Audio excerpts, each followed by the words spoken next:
پھر سانپ کا ڈسا اتنا نہیں تڑپتا جتنا غیبت کا ڈسا ہوا انسان تڑپتا ہے.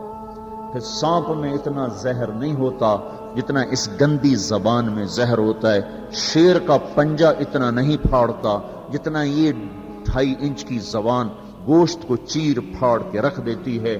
پٹرول اور گیس کی آگ سے وہ آگ نہیں بھڑکتی جو اس چھوٹی سی زبان سے آگ بھڑکتی ہے. شہروں کے شہر جل رہے ہیں اور اس کے پیچھے بات کیا ہے؟ غیبت. غیبت، گندا بول، گندا بول. ہاں اگر گھروں کو جنت بنانا ہے غیبت چھوڑ دو. دھن رے دھنیے اپنی دھن، پرائی دھنی کا پاپ نہ پن. تیری روئی میں 4 بنولے، سب سے پہلے ان کو چن. کیا مطلب؟ اوروں کی برائیاں نہ دیکھو، اپنی برائیاں دیکھتے رہو، دیکھتے رہو. اپنی کمیاں دیکھو گے تو اللہ تعالیٰ مرنے سے پہلے توبہ نصیب فرما دے گا اور ساری دنیا تمہیں اچھی نظر آئے گی. اگر اپنی اچھائیاں دیکھو گے اور اوروں کی برائیاں دیکھو گے تو اللہ توبہ کا دروازہ بند کر دے گا. سارا جہان آپ کو برا نظر آئے گا، اپنی ذات آپ کو بڑی اچھی نظر آئے گی اور بڑی قابل تعریف نظر آئے گی. اور اس کے ساتھ پھر تکبر پیدا ہوتا ہے اور تکبر میں مرنے والا جنت کی ہوا بھی نہیں سونگھ سکتا. پہلے عجب آتا. عجب کیا ہے؟ میں بڑا اچھا ہوں، میں بڑا اچھا ہوں. یہ عجب ہے، میں بڑا اچھا ہوں.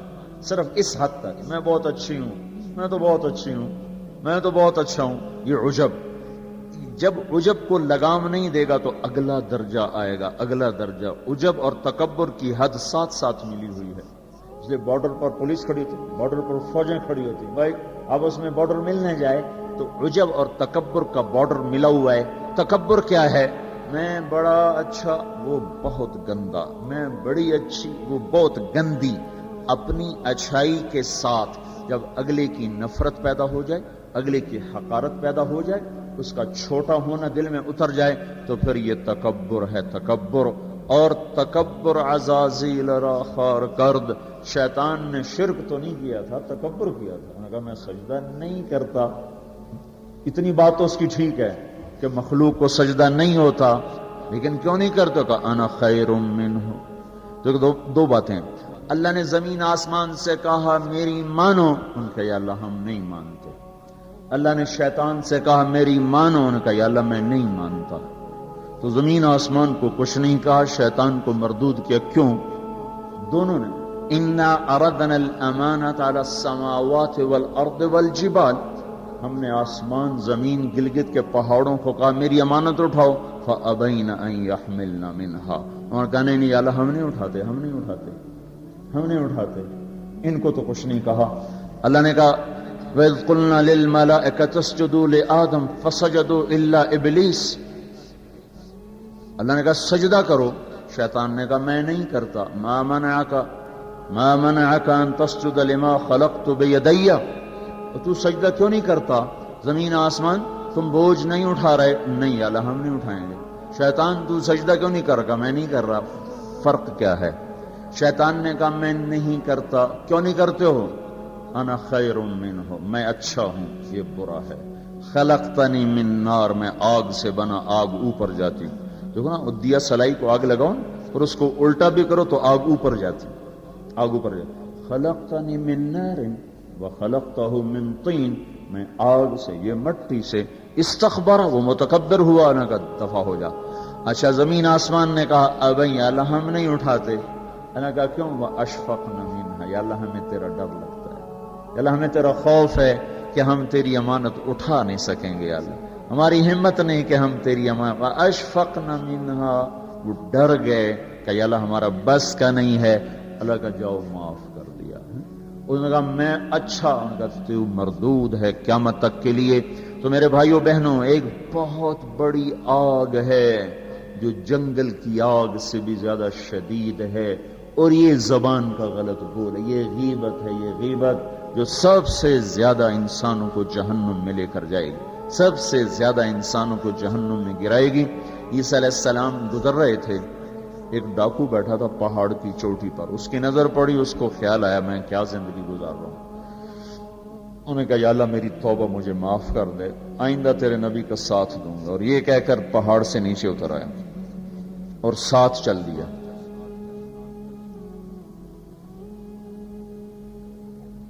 ایک آدمی عیسیٰ علیہ السلام کے ساتھیوں میں سے، اس نے پیچھے مڑ کے دیکھا تو وہ ڈاکو، تو جو نیک لوگ ہوتے ہیں نا، نیک لوگ، ان کے لاشعور میں اپنا اچھا ہونا اترا ہوا ہوتا، ہم بڑے اچھے ہیں۔ یہ چیز بہت بڑا سبب ہے دین سے دور لوگوں کے اور دور ہو جانے کا۔ جنید جمشید گلوکار ہے، گانا گانے والا، اب ماشاءاللہ توبہ کر لی ہے، مجھ سے بڑی داڑھی ہے، مجھ سے بڑی پگڑی باندھتا ہے۔ 6 سال ہم اس کے پیچھے پھرتے رہے۔ جب اللہ نے اس کو توبہ کی توفیق دے دی تو اس نے مجھ سے کہا میں صرف اس وجہ سے ان راہوں پہ چلا کہ تم نے مجھے حقیر نہیں سمجھا اور نفرت کا اظہار نہیں کیا، اور دوسرا کبھی فتویٰ نہیں سنایا کہ تو حرام کھاتا ہے، حرام ہی تو کھا رہا ہے، یہ ہم نے کبھی منہ سے نہیں کہا تو حرام کرتا ہے، حرام کھاتا ہے۔ سنتے رہے سنتے رہے سنتے رہے، چلتے رہے چلتے رہے۔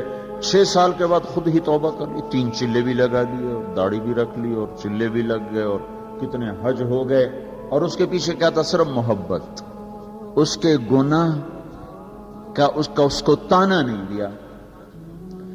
تو یہ جو تانا دینا ہوتا ہے یہ اور لوگوں کو دین سے دور کرتا ہے۔ تو اس آدمی نے عیسیٰ علیہ السلام کے ساتھی نے یوں دیکھا اور بڑی حقارت سے کہا ہاں بڑے آئے ہیں، یہ جو نیک لوگ ہوتے ہیں نا، نیک پاک پاک پاک عورت، پردے دار عورت، کوئی آ گئی ایسی بیچاری تھوڑی سی اعمال میں ڈھیلی تو اس کو بڑی ایسے نفرت کی نظر سے دیکھتی، آپ بڑی نیک حاجن بنتی، اس کو ایسی نظر سے دیکھتی۔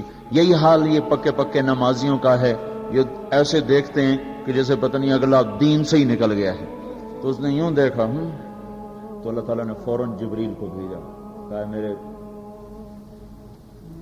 روح عیسیٰ تیرے پیچھے 2 آدمی آ رہے ہیں، ایک تیرا ساتھی ہے، ایک ڈاکو اور چور و چکا ہے، ان دونوں سے کہو، ڈاکو سے کہو تیری توبہ پر تیرے پچھلے سارے معاف، تو نئے سرے سے عمل کر، اور اپنے ساتھی سے کہو تیری نفرت کرنے پر تیری ساری نیکیاں برباد، تو بھی نئے سرے سے اب نیکیاں کر، تیرا سب ختم، تو ٹھیکیدار ہے میرے بندے کو حقیر سمجھنے کا۔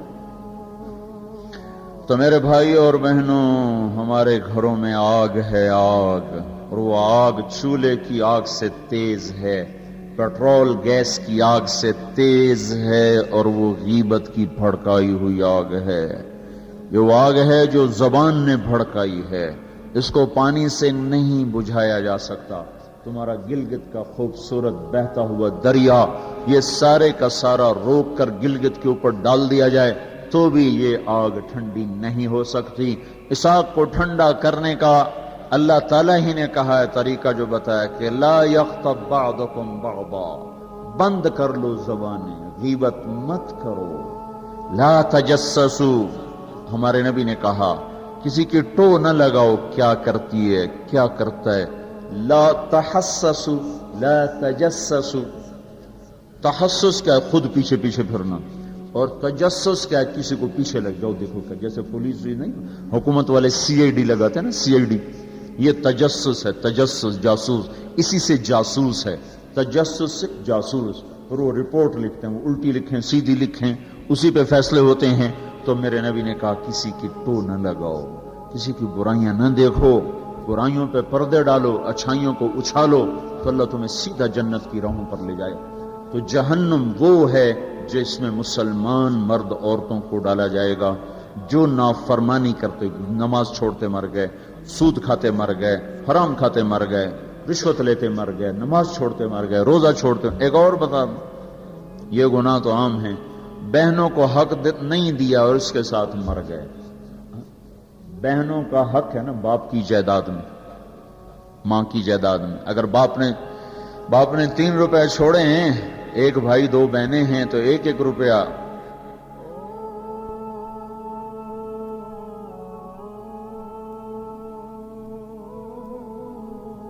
ایک بہن کو ملے گا، 1 روپے ایک بھائی کو ملے گا، 2 روپے ایک بھائی کو ملے اور آدھا آدھا ان کو ملے گا۔ تو کیا ہوا بھائی؟ ادھر کیا ہوتا ہے؟ ادھر کیا ہوتا ہے سارا حق بھائی دبا کے بیٹھ جاتا، سارا حق بھائی نے دبایا، اور بھائی کیا ہوا؟ کہا جی ہمارا رواج کوئی نہیں، ہمارا رواج کوئی نہیں۔ اچھا قرآن تو کہتا ہے للذکر مثل حظ الانثیین، دو بیٹیوں کے برابر ایک بیٹے کا حصہ ہے، 1 روپیہ بیٹی کو ملا، 2 روپے بیٹے کو ملیں، 8 آنے بیٹی کو ملے، 1 روپیہ بیٹے کو ملے گا۔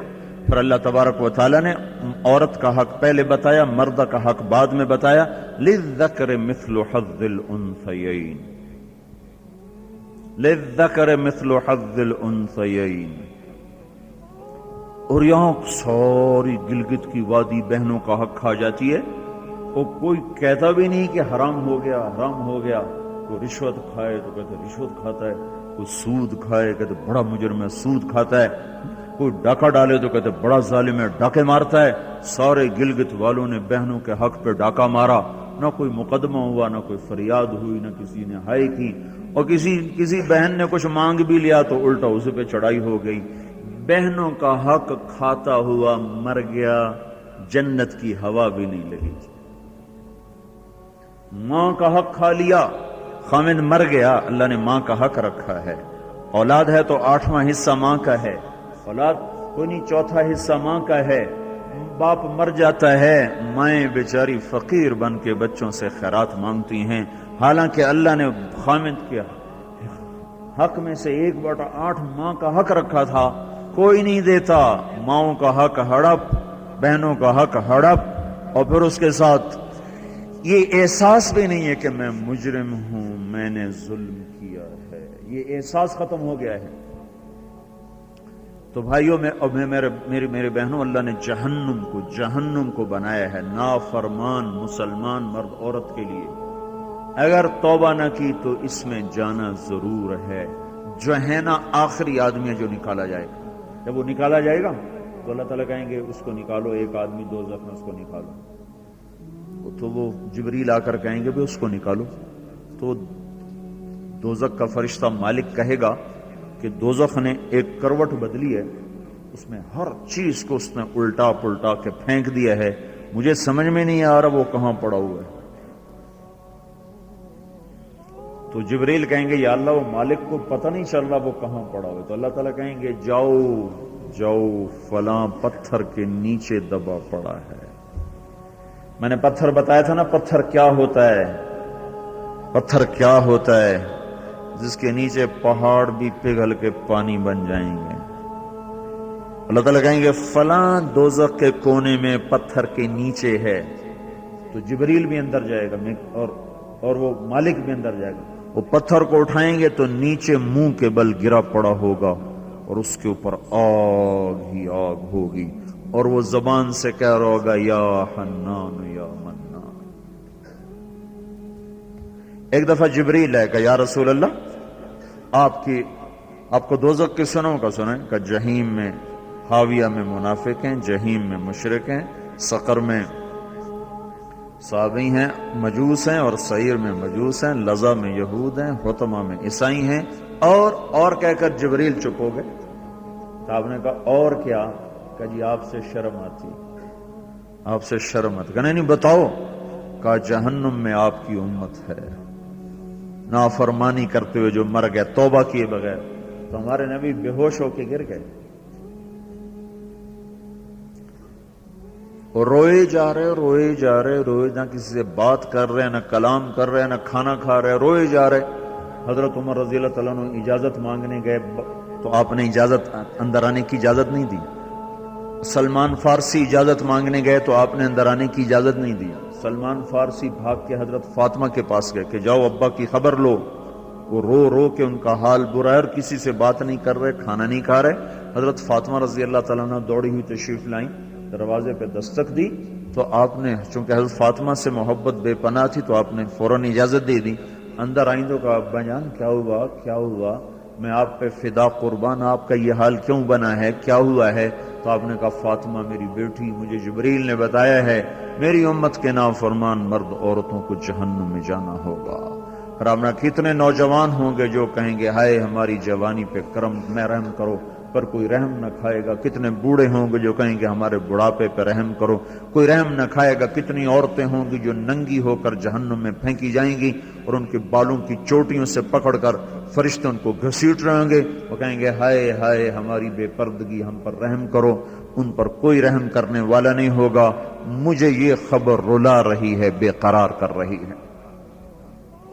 تو لیبلوکم ایکم احسن عملا، ان قریب موت پر یہ سب کچھ کھل کے سامنے آنے والا ہے.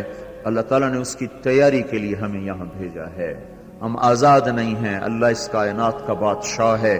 زندگی موت کا نظام بنایا اور عزت اور ذلت کا نظام بنایا، جنت اور جہنم کا نظام بنایا، عرش فرش زمین آسمان چاند تاروں کا نظام بنایا، اور دنیا اور آخرت کی ساری عزتوں تک پہنچانے کے لیے حضرت محمد صلی اللہ تعالی علیہ وسلم کو رہبر بنا کر، ہادی بنا کر، قیامت تک کے آنے والے انسانوں کے لیے رہبری کا طریقہ دے کر آپ نے مکے کی پہاڑیوں سے آپ کو چاند بنا کے، سورج بنا کے آپ کو طلوع فرمایا، اور پھر قیامت تک کے لیے سورج چمکتا رہے گا، یہ چاند چمکتا رہے گا، نہ یہ گھٹتا ہے، اور نہ اس پر کوئی گہن لگتا ہے، نہ اس پر کوئی داغ آتا ہے، نہ اس میں کوئی آگ ہے.